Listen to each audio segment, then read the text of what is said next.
ఉన్నది. కానీ ఇక్కడ రావట్లేదు డాడీ. డైలాగ్ చూడు.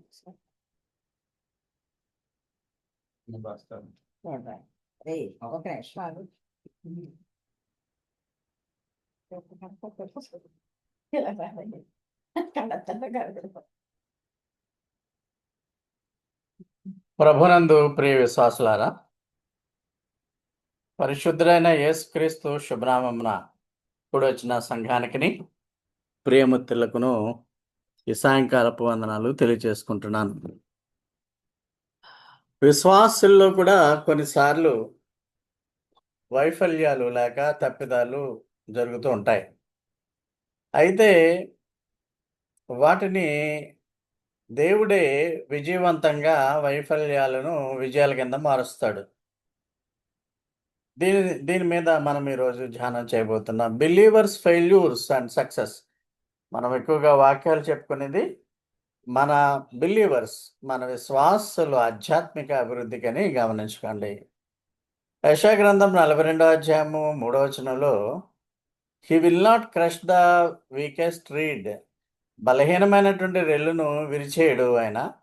Are put out a flickering candle, ఊగిసలాడుతున్నటువంటి ఫ్లికరింగ్ అంటే అటు ఇటు ఊగిసలాడుతున్నటువంటి కొవ్వొత్తిని ఆపివేయడు. తెలుగులో ఏమనుందంటే, నలిగిన రెల్లును అతడు విరువడు, మకమకలాడుచున్నటువంటి జనపనార ఒత్తిని ఆర్పడు. He will bring justice to all who have been wronged. ఆయన అంటే దేవుడు సత్యమును అనుసరించి న్యాయమును కనబరచును. ఆయన న్యాయం తీరుస్తాడు, న్యాయం చేస్తాడు. తప్పిపోయినటువంటి వారిని కూడా వారు ఆయన తిరిగి మార్గంలో ప్రవేశపెడతాడు. ఆ విధంగా మనము ఈరోజు ధ్యానం చేయబోతున్నాం.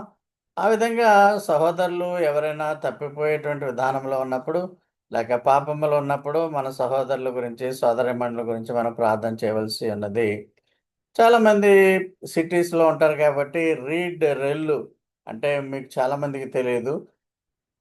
రీడ్ అంటే పేకబత్తాలను తయారు చేసేటువంటి రెల్లుగడ్డ అనమాట. ఇది రెల్లుగడ్డ. ఎక్కువ గోదావరి తీరంలో లంకల్లో ఈ రెల్లుగడ్డ ఉంటుంది. ఇదేం పంట ఏం కాదు. ఆటోమేటిక్గా ఈ యొక్క గడ్డి పెరుగుతూనే ఉంటుంది.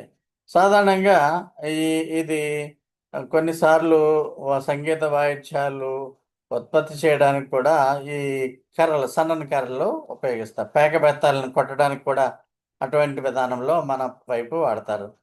ఏ bruise reed he will not break. మామూలుగానే ఇది బ్రేక్ అయిపోయేటువంటి పరిస్థితి ఉంటుంది. ఎందుకంటే అవి ఇట్టే ఇరిగిపోయేటువంటి కర్రల్లాగా ఉంటాయి. గాలిలో రెల్లు ఇలాగ ఉంటుంది. మకమకలాడుచున్న జనపనార ఒత్తు అంటే ఫ్లికరింగ్, అంటే గాలి వచ్చినప్పుడు ఈ యొక్క ఒత్తి కాంతి అటు ఇటు ఊగిసలాడుతుంది. మరీ ఎక్కువ గాలి వస్తే అది ఆగిపోయే పరిస్థితి ఉంటుంది. He will not crush the weakest reed. బలహీనమైనటువంటి రెల్లును ఆయన చిదిమేయుడు. అదేవిధంగా ఈ ఈ కొవ్వొత్తి, ఒక కొవ్వొత్తి వెలుగుతున్నప్పుడు గాలికి అటు ఇటు ఎలాగ వెలుతురు కొట్టుకుంటుందో అది దాన్ని ఆర్పేయడం అంటున్నాడు. So he will bring justice to all who have been wronged. ఒకవేళ ఎవరైనా మోసపోయినా, అక్రమమైన మార్గంలో ఉన్నా ఆయన విశ్వాసులను తిరిగి తన తన యొక్క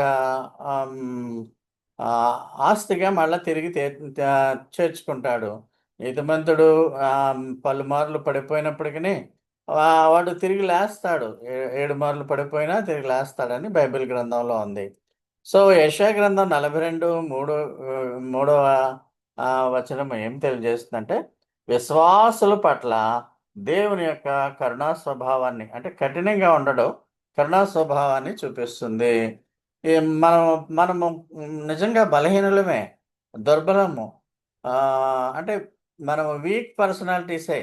ఈ లోకంలో శోధనలు వచ్చినప్పుడు తట్టుకునేటువంటి విధానంలో మనం తర్ఫీదవుతున్నప్పటికీ బెంబేలు పడిపోతూ ఉంటాం. అలాంటి దుర్బలమైనటువంటి మనస్సు కలిగిన వారము కనుక మన పట్ల ఆయన విశ్వాసులని జాలి కలిగి ఉన్నాడు. మనకి నిర్లక్ష్యం చేయడు. హాని చేయడు. అయితే విశ్వాసం మాత్రం కొనసాగాలి.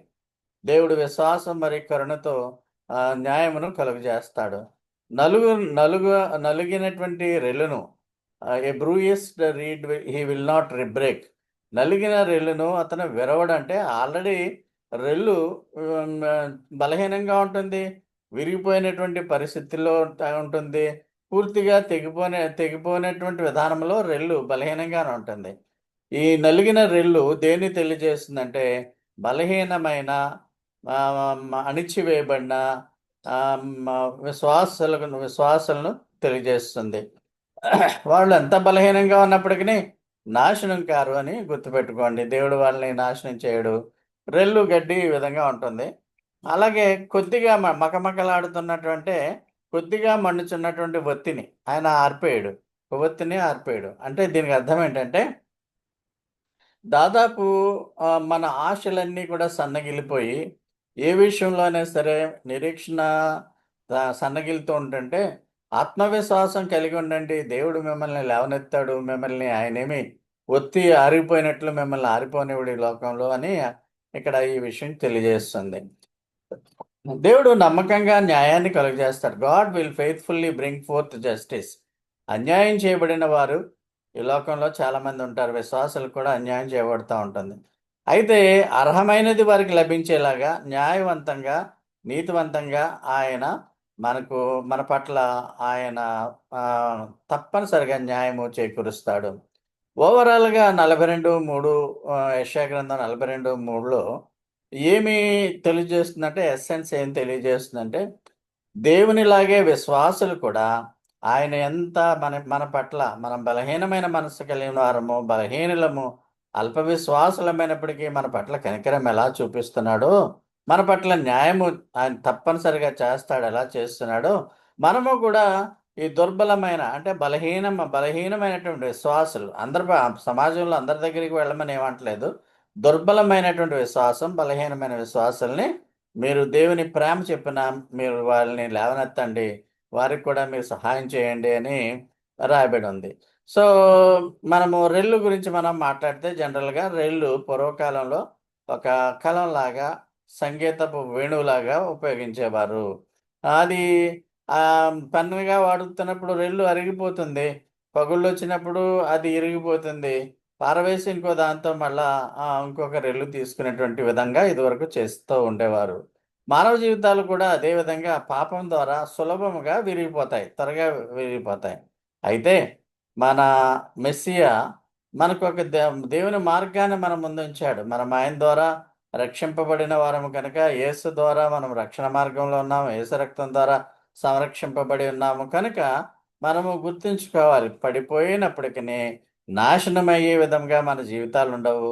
ఆయనకు ఉపయోగకరమైనటువంటి సంతోషకరమైన సాధనంగా ఆయన మారుస్తాడని మనం గుర్తుపెట్టుకోవాలి. నలుగుగొట్టబడిన అనే పదము పెళుసైన రెల్లుని సూచిస్తుంది. బ్రూయిస్డ్ ఇండికేట్స్ అది మొక్కలుగా విరిగిపోతుంది. ప్రభువుని తిరస్కరించినప్పుడు పేతురు అలాగే విరిగిపోయాడు పాపం. మన విషయంలో కూడా అలాగే జరుగుతుంది. అయ్యో నేను ముక్కలుగా అయిపోయిన ప్రభువుని, నేను ప్రేమించే ప్రభువుని నేను ముమ్మారు ఆయన అంటే ఎవరో తెలియదని చెప్పాడే. ఆ విధంగా అతను మళ్ళా తన తప్పును ఒప్పుకున్నాడు. ఆ విషయాలను కూడా మనము పూర్తిగా డిస్కస్ చేద్దాం. పేతురు గురించి మీకు తెలుసు. యేసు ప్రభు వారు గెత్సేమనే వనంలో ఉన్నప్పుడు పేతురు కత్తి దోస్తాడు. మల్కు అనేటువంటి ఆ సిపాయి చెవిని తెగ నరికేస్తాడు. యేసుప్రభు పేతురు యేసుప్రభుకి చాలా సన్నిహితంగా ఉండేవాడు. అందుకనే ఆయన్ని ట్రయల్ చేయడానికి యేసుప్రభుని న్యాయస్థానానికి ఈడ్చుకెళ్తున్నప్పుడు కూడా పేతురు కూడా ప్రధాన యాజకుడి ఇంటి వరకు వెళ్ళాడు. అయితే తర్వాత యేసుప్రభుని పునరుద్ధానం చేసిన తర్వాత కూడా పేతురును ప్రత్యేకంగా కనిపించి అనేకమైనటువంటి ప్రశ్నలు వేశాడు. వాటిని గురించి కూడా చూద్దాం. ఇది గెత్సేమనే వనంలో పేతురు ఒక డ్రాయింగ్స్ అనమాట ఇవి. ఇక్కడ పేతురు లేడు, ఇస్కరియోతు యూదా యేసు ప్రభువుని ముద్దు పెట్టుకుని అప్పగిస్తున్నాడు. ఆ సమయంలోనే ఏమైందంటే కత్తితో కోసేస్తాడు. అంటే అంత కోపం అన్నమాట పేతురుకి. పేతురు దగ్గర ఆల్రెడీ నైఫ్ ఉంది. ఆ సైనికుడిని కోసి పారేస్తాడు. యేసు ప్రభువు మళ్ళా ఆ చెవిని స్వస్థపరచడం మనకు తెలుసు. అయితే అదే పేతురు ఆహ్, ఒక ఆహ్, తప్పిదంలో ఇన్వాల్వ్ అయిపోయాడు. సులువుగా, చాలా సులువుగా. ఆయన ఇలాగ యేసు ప్రభువు పట్టబడి గెత్సేమనే వనం నుండి యాజకుడి ఇంటికి వెళ్తున్నప్పుడు కూడా వచ్చాడు పాపం యేసుప్రభు. కూడా వచ్చినప్పుడు పేతురుని చూసి యేసుప్రభు కూడా జాలిగా చూసాడు. అంతకుముందు మనకి తెలుసు పేతురు నా కోసం నువ్వు ప్రాణం పెడతావా అని అడిగినప్పుడు, నేను నీ కొరకు చనిపోతానని కూడా అంటాడు. తర్వాత ఆ విధంగా పేతురు కన్ఫెషన్ మనకు తెలిసినట్లయితే చూసినట్లయితే చాలా గొప్పది. యోహాను సువార్త 13వ అధ్యాయం 38వ వచనంలో, అందుకు ప్రభువా నేనెందుకు ఇప్పుడు నీ వెంట రాలేను? నా వెంట నువ్వు రాలేవు అంటాడు ప్రభువు. నీ కొరకు నేను ప్రాణం పెట్టేస్తానంటాడు. ఆ యేసు నా కొరకు నువ్వు ప్రాణం పెట్టుదువా? యోహాను సువార్త 13:38లో ఆయనను ఎరగనని నీవు ముమ్మారు చెప్పకముందే కోడి కోయదని నీతో నిశ్చయముగా చెప్తున్నా. అంటే మానవులు దుర్బలులు, అంటే బలహీనులు. విశ్వాసం కూడా బలహీనంగా ఉంటుంది. అయితే నువ్వు విశ్వాసంలో ఉన్నప్పుడు తప్పనిసరిగా తిరిగి దేవుడు నిన్ను లేవనెత్తాడు. పీటర్ అండ్ రూస్టర్, ఇక్కడ మనం కోడి పుంజు పేతురుని, ఈ పిక్చర్ మనకు తెలుసు. ఈ విధముగా పేతురు పడిపోయాడు ఇక్కడ. ఈ యేసు ప్రభు అంటే ఎవరు? యేసు ప్రభుతో పాటు నువ్వు ఉంటావా అని ఒక చిన్నది అడిగినప్పుడు, అదే విధంగా మిగతా వాళ్ళు అడిగినప్పుడు ఆయనంటే నాకు తెలియదని అబద్ధం ఆడేస్తాడు. అప్పుడు యేసు ప్రభు యొక్క చూసినటువంటి చూపు ద్వారా అతనికి చాలా పశ్చాత్తాపం కలుగుతుంది. అయ్యో! నేనే బొంకాను, యేసు ప్రభు చెప్పాడు. కోడి కోయక మునుపు ముమ్మారు నేను బొంకుతాను అని చెప్పాడు అని గుర్తు చేసుకుని విలవిలా ఏడుస్తాడు. అంటే దీన్నే మనము దైవిక పశ్చాత్తాపము, godly repentance, metanoia or spiritual repentance. స్పిరిచువల్‌గా రిపెంటెన్స్ అవ్వడం అన్నమాట. ఆధ్యాత్మికంగా పేతురుకి ఈ ఆధిక్యత లభించింది. ఏంటంటే దైవికమైన మనసు లోపల నుంచి ఆ విధమైనటువంటి తన తప్పును ఒప్పుకొని తను యేసు ప్రభు పట్ల అపరాధంగా ప్రవర్తించానని అనుకోవడం వల్ల, పశ్చాత్తాపడడం వల్ల తిరిగి చేర్చబడ్డాడు. అందుకనే పునరుద్ధానమైన తర్వాత యేసు ప్రభు పేతురుతో ప్రత్యేకంగా మాట్లాడాడు. ఆ విషయాలను కూడా చూద్దాం. అయితే ఇస్కరియోతు యూదా విషయంలో అతను కూడా పశ్చాత్తాపడ్డాడు గానీ, బాహ్యమైన పశ్చాత్తాపము మెటోమెలనాయ్ అని మనము స్టడీ చేసాం. మెటోమెలనాయ్ అంటే శారీరక పైకినే ఏడుపులు, పెడబొబ్బలు, ఆ అంతరంగంలో మాత్రము బాధ ఉండదనమాట. ఆ విధంగా లోపల మార్పు లేకపోవడం వల్ల అతను క్షమించబడలేదు. క్షణికావేశంతో ఉరి వేసుకుని చనిపోయాడు. సో దట్స్ మనకు తెలుసు పేతురుకిని, ఇస్కరియోతు యూదాకి తేడా తెలుసు. కాబట్టి ఇక్కడ పేతురు విషయంలో మనము గమనించవలసిన విషయం ఏంటంటే, యేసుప్రభువును తిరస్కరించేసాడు. కారణం ఏంటంటే, అయ్యో! నేను చచ్చిపోతానేమో, యేసుప్రభువుని చంపేయడానికి తీసుకెళ్తున్నారు, నా ప్రాణం ఉండాలి అని నా ప్రాణం కొరకు తాపత్రయపడ్డాడు. సో, అలాంటి పేతురు ఏ విధముగా పునరుద్ధానమయ్యాడో చూద్దాం. పునరుద్ధానం కాదు, పునరుద్ధరణ అంటే రెస్టోరేషన్. తిరిగి మళ్ళా back to the original state ఎలాగొచ్చాడో చూద్దాం. యేసుప్రభు వారు పట్టబడ్డారు. ఆయన గెత్సెమనే వనంలో పట్టబడ్డారు. మరుసటి రోజు గుడ్ ఫ్రైడే సిలువేయబడ్డారు. శనివారం నాడు ఆయన సమాధిలో ఉన్నారు. తర్వాత మూడవ దినమున లేచారు. మూడవ దినం లేచిన తర్వాత వాళ్ళు గలిలియా సముద్రంలో చేపలు పట్టుకుంటున్నారు కదా! అప్పుడు పేతురు శిష్యులు కనిపించాడు. పేతురుతో ప్రత్యేకంగా మాట్లాడుతూ, నువ్వు నన్ను ప్రేమిస్తున్నావా? నువ్వు నన్ను ప్రేమిస్తున్నావా? నువ్వు నన్ను ప్రేమిస్తున్నావా? అని 3 సార్లు అడుగుతాడు. ఎందుకంటే 3 సార్లు బొంకాడు కదా! నేను నిన్ను ప్రేమిస్తున్నాను అని అంటాడు. అయితే దానికి ఫిలియో, అగాపే లవ్ అనే ఎక్స్‌ప్లనేషన్ ఇచ్చాను. పుస్తకంలో ఉంటది చూడండి. ఈ శిలువ ఇప్పుడు ప్రస్తుతానికి అది మనకు సమయం తక్కువ కాబట్టి, ఆయన 3 సార్లు అడగడానికి కారణము, 3 సార్లు కూడా ఆయన అగాపే ప్రేమతో ప్రేమిస్తున్నావా అనంటే, 2 సార్లు అడుగుతాడు. లేదు నేను నేను అగాపే ప్రేమ నేను ప్రేమించలేను, అయితే ఫిలియో ప్రేమ అంటే సహోదర ప్రేమతో ప్రేమిస్తానన్న విధంగా డిస్కషన్ ఉంటుంది. నువ్వు నన్ను ప్రేమిస్తున్నావా అని అని 3 సార్లు ఎందుకు అన్నాడు అంటే 3 సార్లు నువ్వు నన్ను బొంకావయ్యా నా గురించి అని గుర్తు చేయడానికి. అయితే పేతురు తన తప్పుని తిరిగి తీసుకునే తెలుసుకునే విధముగా తను అంగీకరించడం బట్టి 3 సార్లు తిరస్కరించడం బట్టి పేతురు నిన్ను నేను ప్రేమిస్తున్నాను అంటాడు. అంటే అగాపే ప్రేమతో ప్రేమించలేడు, దేవుని లాంటి ప్రేమతో ప్రేమించలేడు, కానీ సహోదర ప్రేమతో ప్రేమించగలను అనే ఆ సమాధానం వస్తుంది. ఏదేమైనప్పటికీ నేను నిన్ను ప్రేమిస్తున్నానని చెప్పడం వల్ల నువ్వు నా గొర్రెలను మేపు అంటాడు. ఇలాగా ఈ ఫీడ్ మై ల్యాంబ్స్, గొర్రెలు మేపు అంటే కాపరిగా ఉండు చూడు అని అర్థం అన్నమాట. ఈ విధముగా పేతురు పునరుద్ధరణ అంటే రెస్టరేషన్ అయ్యాడు, తప్పిదము ఒప్పుకొనటం వలన. తొలి చర్చిలో నాయకత్వ బాధ్యతలు పేతురు కూడా అప్పగించడం జరిగింది. ఒక్కొక్కసారి మనము కూడా ఇలాగా పడిపోయేటువంటి పరిస్థితుల్లో ఉంటుంది, కానీ మనము తప్పనిసరిగా పేతురులాగా రెస్టోర్ అవ్వాలంటే దైవంతో మనకి ఆ యొక్క అటాచ్మెంట్ ఉండాలి. మనం తప్పిదాలని మనం ఒప్పుకోవాలి. అయితే నేను చనిపోతానేమో, యూదుల చేత ఈ రోమా సైనికుల చేత పట్టబడి యేసులాగా నేను చనిపోతానేమో అనుకున్నటువంటి యేసు ప్రభు రిఫార్మ్ అయిపోయి, అంటే రెస్టోరేషన్ అయిపోయి తిరిగి మళ్ళా చేర్చబడి యేసు ప్రభు ఈ విధంగా యేసు ప్రభులా కాకుండా అతన్ని సిలువేసి చంపాలని అనుకున్నారు రోమ్లో జరిగింది ఈ సంఘటన. అయితే బైబిలేతర గ్రంథాల్లో ఉంటుంది.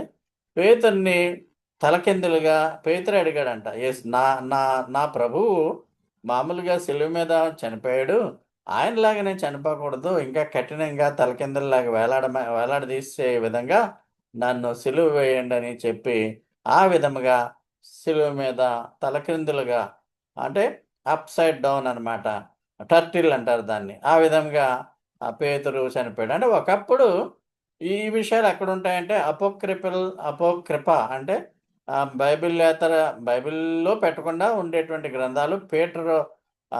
అపోస్తలుడైన పేతురు రాసిన పత్రిక అని కూడా ఈ పత్రికలో కాదు, వేరేగా ఆ యాక్ట్స్లో అపోక్రిపల్ యాక్ట్స్ ఆఫ్ పీటర్లో ఇవి ఉన్నాయన్నమాట. అంటే పేతురు రిక్వెస్ట్ మేరకే ఆయన తలకిందులుగా సిలువేయబడ్డాడు. అంటే ఒకప్పుడు చావుకు భయపడేవాడు యేసు ప్రభు కోసం ప్రాణాలు అర్పగించాడు. ఎందుకు అయిందంటే ఆయన సాక్రిఫైషియల్ నేచర్, నా ప్రాణం పోతే యేసు ప్రభు దగ్గర నేను జీవంగా ఉంటానన్నటువంటి విధానంలోకి వచ్చాడు కనుక ఆ విధంగా తన తప్పును సరిదిద్దుకుని ప్రభు కొరకు ప్రాణం పెట్టాడు పేతురు. ఈ విధముగా పిక్చర్లో ఉన్న విధముగా రోమీలు ఈయన కూడా యేసు ప్రభువును కూడా చంపారు.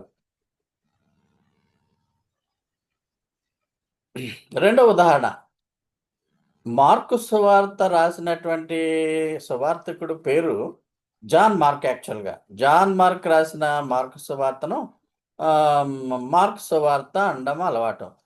ఈ మార్కు కూడా ఫెయిల్ అయిపోయాడు.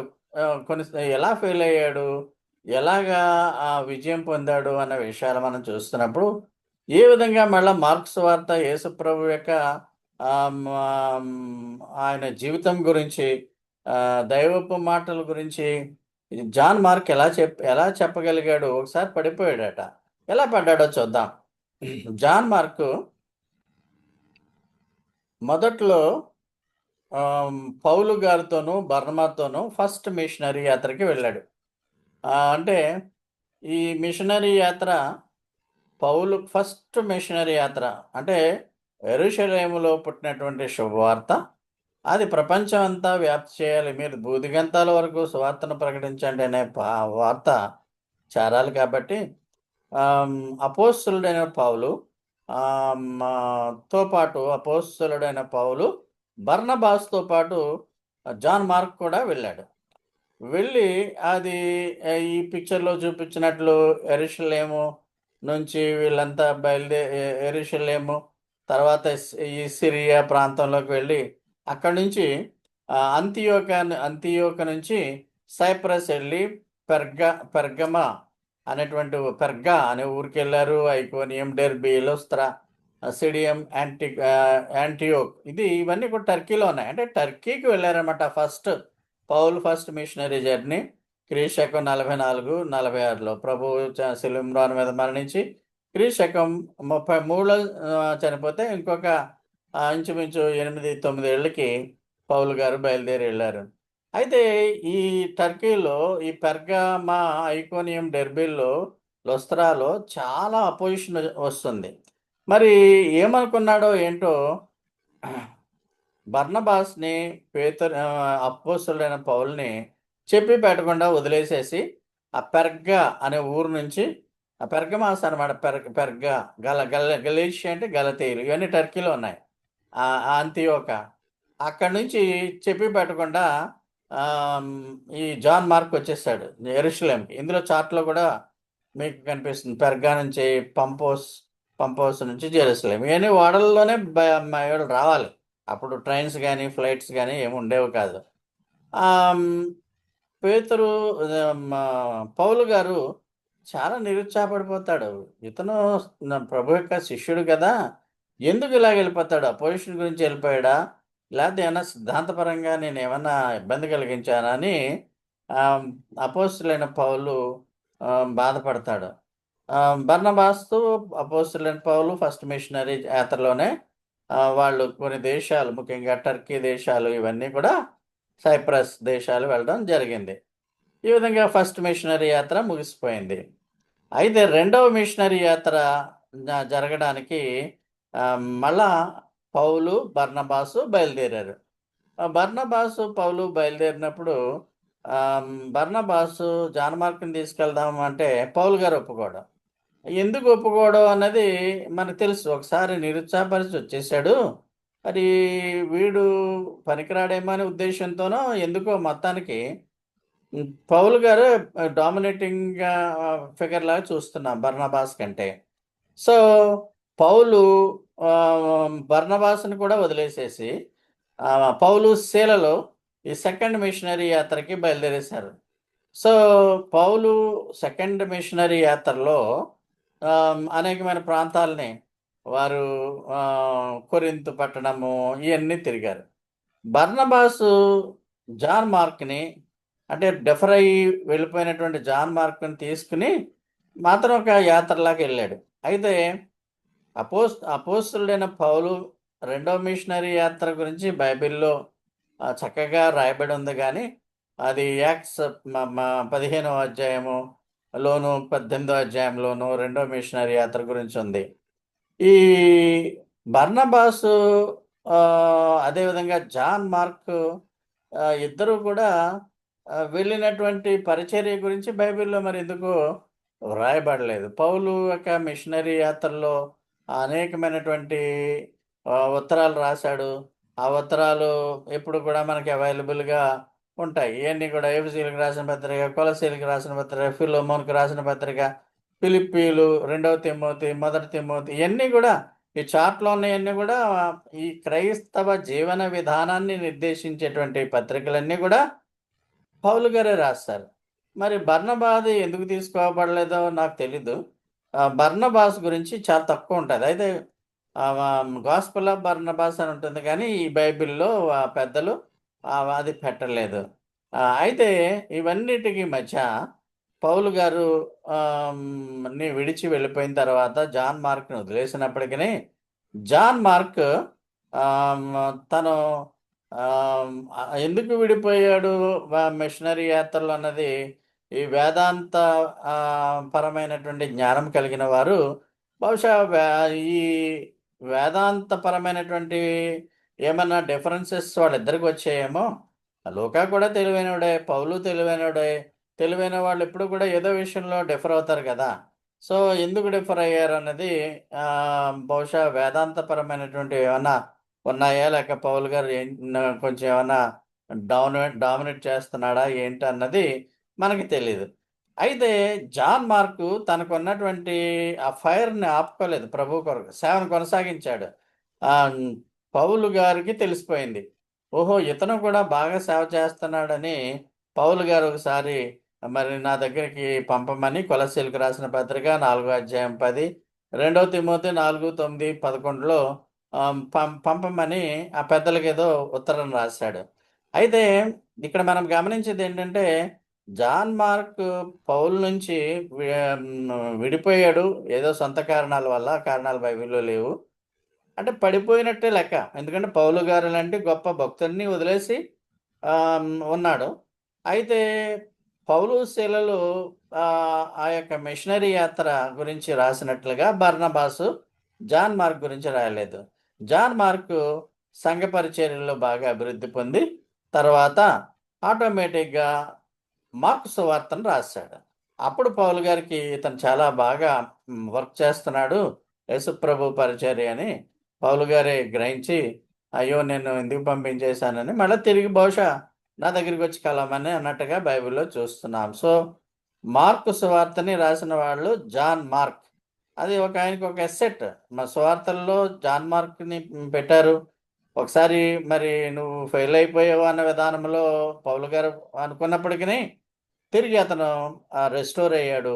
ఒక గొప్ప సేవకుడిగా, చర్చ్ నడిపించేవాడిగా, మొదటి చర్చ్ నడిపించేవాడిగా, అదేవిధంగా మార్కు సువార్తను రాశాడు. ఇంకా మూడవ కేసు చూద్దాం. అంటే ఏంటి, మకమకలాడుతున్నటువంటి ఒత్తిని ఆపేయడు. రెల్లును ఆయన ఇది చేయడు. అంటే ఫెయిల్యూర్స్ ఉంటాయి. మనకు కూడా మన జీవితాల్లో ఫెయిల్యూర్స్ ఉంటాయి. ఒకే ఒక అధ్యాయం ఉంటుంది. ఫిలోమోనుకు రాసిన పత్రిక. అందులో ఫిలోమోను రిచ్ మ్యాన్, ధనికుడు. ఆ ఫిలోమోన్ దగ్గర ఒనేసిమస్ అనేవాడు ఒక బానిస, స్లేవ్ అంటే యజమానులకు లోబడి ఉండాలి కదా. మనం బానిసత్వం ఇప్పుడు లేదు కానీ ఆ బానిస అనమాట. అయితే ఫిలోమోను యేసు ప్రభువుని నమ్మాడు పౌలు గారి ద్వారా. సో పౌలు గారు అంటే ఫిలోమోనుకు అపారమైనటువంటి గౌరవం. ఈ ఫిలోమోన్ దగ్గర పనిచేసేటువంటి ఈ ఒనేసిమస్ కొంత డబ్బు కాజేసేసాడు అనేటువంటి ఒక అపవాదు అతని మీద ఉంది. అంటే దొంగిలించాడేమని, దొంగిలించి పారిపోయాడు అని. పారిపోయి రోమ్ వెళ్ళి రోమ్లో పౌలు గారి దగ్గర సహాయం చేశాడు, జైల్లో ఉన్నటువంటి పౌలు గారికి. అప్పుడు పౌలు గారు ఈ బానిస అనేటువంటి విధానంలో ఇతను ఉండి ఉండగా తప్పిదాలను ఒప్పుకున్నాడు కాబట్టి పడిపోయాడు. Onesimus fallen. అతనికి ప్రభువు సువార్త చెప్పి ప్రభువు నమ్ముతున్నాడు కనుక మళ్ళా తిరిగి మీ యజమాని దగ్గరికి వెళ్ళిపో, ఫిలోమోన్ దగ్గరికి వెళ్ళిపో అని తిరిగి వెనక్కి పంపించేశాడు. పంపిస్తూ, ఓ ఫిలోమోన్,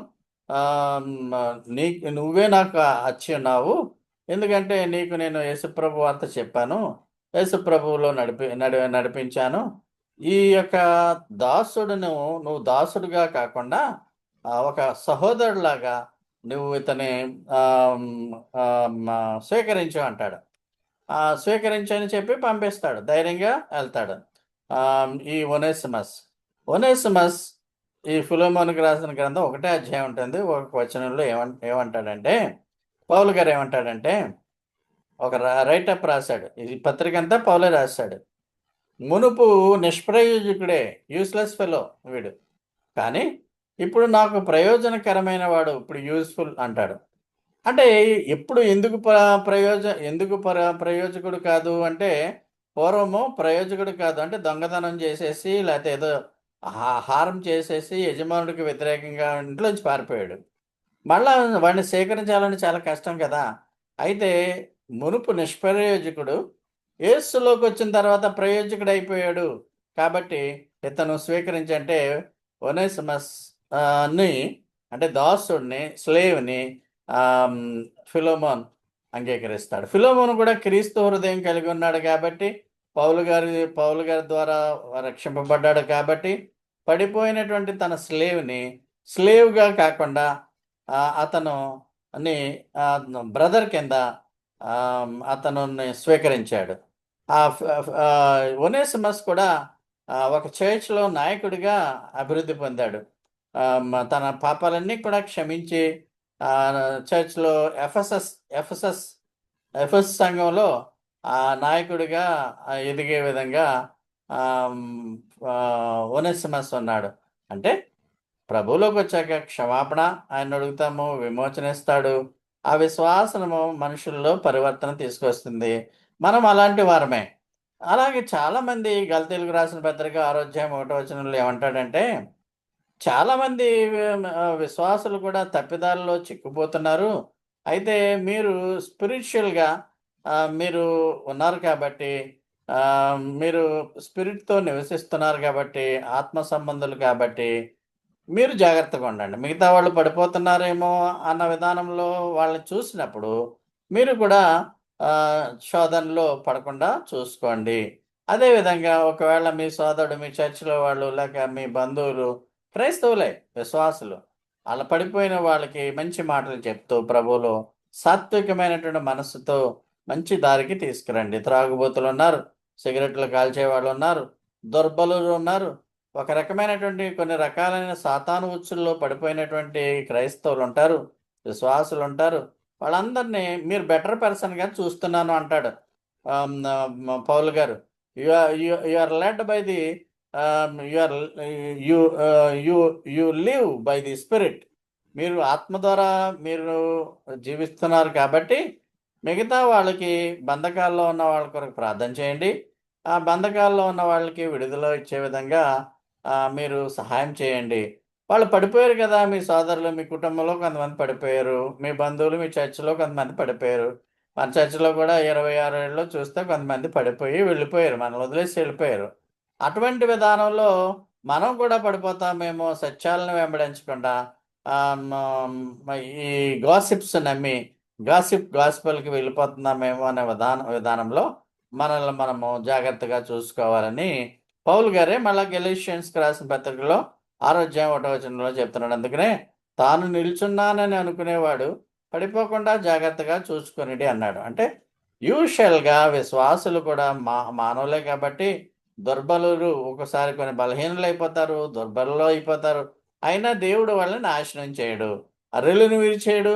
అదేవిధంగా మక్కమక్కలాడుతున్న అంటే ఆరిపోతున్నటువంటి ఒత్తిని కూడా ఆయన ఆర్పివేయడు. కారణం ఏంటంటే యేసు ద్వారా మనం రక్షింపబడ్డాము కాబట్టి, యేసే మన తరపున వాద్యమాడి దేవునితో మన పట్ల కరుణ వచ్చే విధముగా యేసు ద్వారా మనకి ఎప్పుడు కూడా మేలు చేస్తాడు. ఒకవేళ పడిపోయారు అన్నప్పటికిని తిరిగి లేచే విధముగా యేసు ద్వారా అది సాధ్యం. కనుక మనం ఎవరిని కూడా తోలనాడకూడదు. పడిపోయిన వాళ్ళని, చెడ్డ హ్యాబిట్స్ ఉన్న వాళ్ళని కూడా మనం ఎప్పుడు కూడా తోలనాడకూడదు. వాళ్ళు కూడా తిరిగి లేస్తారు అనేటువంటి అగ్నిలో నుండి వాడు కొరింథీయులకు రాసిన మొదటి పత్రిక 3వ అధ్యాయంలో చెడ్డవాడైనా వాడు అగ్నిలో నుండి లాగబడి రక్షింపబడును అన్న విధంగా విశ్వాసుల పట్ల దేవుడు కనికరాన్ని చూపిస్తున్నాడు. దేవుడు మిమ్మల్ని బాగా దీవించి ఆశీర్వదించునుగాక.